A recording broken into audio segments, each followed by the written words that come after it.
बिस्मिल्लाहिर्रहमानिर्रहीम। अज़ीज़ तलबात अस्सलाम वालेकुम। फॉरएवर एजुकेशन के एजुकेशनल प्लेटफॉर्म पर एक नए लेक्चर के साथ हाज़िर हूँ और आज का हमारा लेक्चर उर्दू जमात नाहम के कहानियाँ हैं और आज की हमारी कहानी का अनुमान है बेवकूफ़ बिच्छू और कछुआ, और जिसे आप आदत की ख़राबी के नाम से भी याद कर सकते हैं। बेटा, जो बच्चे मेरे चैनल पर नए हैं, जिन्होंने अभी तक इसको सब्सक्राइब नहीं किया, मेरे चैनल को सब्सक्राइब करें, लाइक करें और अपने अहबाब में इसको शेयर करें और बेल आइकन दबाना मत भूलें ताकि हर नई आने वाली वीडियो का फौरी तौर पर आपको नोटिफिकेशन मिल सके और आपसे कोई ज़रूरी वीडियो छूट ना पाए। बेटा, कहानी का सवाल बोर्ड में 5 नंबर का आता है और कहानी लिखने के लिए कुछ ज़रूरी हदायत हैं जिनको मद्देनज़र रखना लाजमी है ताकि आप इंशाअल्लाह बोर्ड में पूरे नंबर हासिल करने में कामयाब हो सकें। सबसे पहले कहानी का अनवान लाजमी लिखें। कहानी का तल्लुक़ चूँकि गुज़रे ज़माने से होता है इसलिए इसको हमेशा सीगा माजी में लिखना चाहिए। कहानी दिलचस्प और मुफ़स्सल अंदाज में लिखें।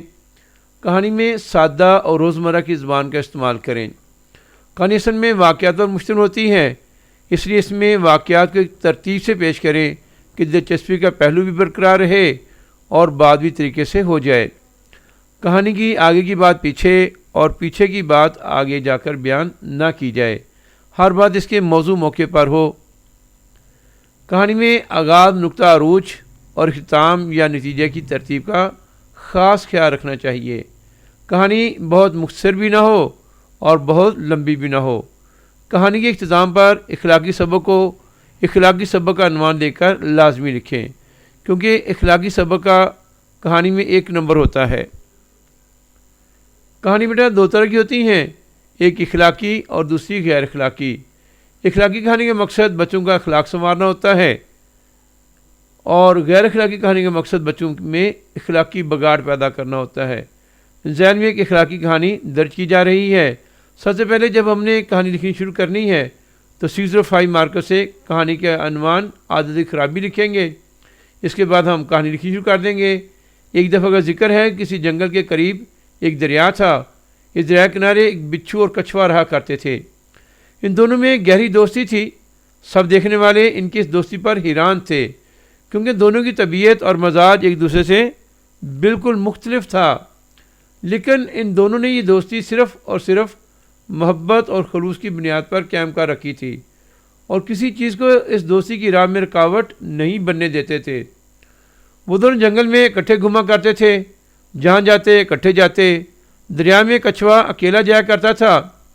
एक दिन बिच्छू को ख्याल आया कि कछुआ अकेला दरिया की सैर को चला जाता है और मुझे साथ लेकर नहीं जाता, इसलिए इसने कछुए से कहा कि तुम अकेले दरिया की सैर को चल जाते हो, मेरा भी दिल करता है कि मैं भी दरिया की सैर करूं, लेकिन किस तरह कर सकता हूं?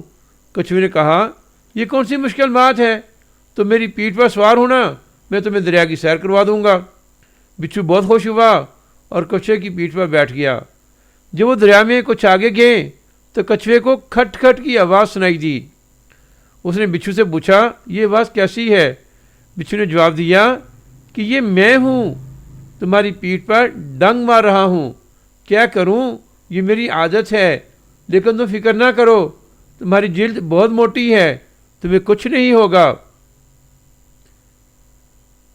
कछुए ने कहा, मैं तुम्हें सैर करवा रहा हूँ और तुम हो कि मुझे डंग मारे जा रहे हो, कुछ तो ख्याल करो।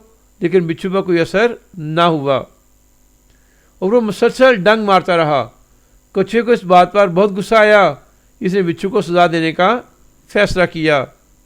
कछुए ने दरिया में गोते लगाना शुरू कर दिए, जिस पर बिच्छू चलाना शुरू हो गया और कहने लगा कि ये क्या कर रहे हो, मैं तो दरिया में डूब जाऊंगा, मुझे तैरना भी नहीं आता।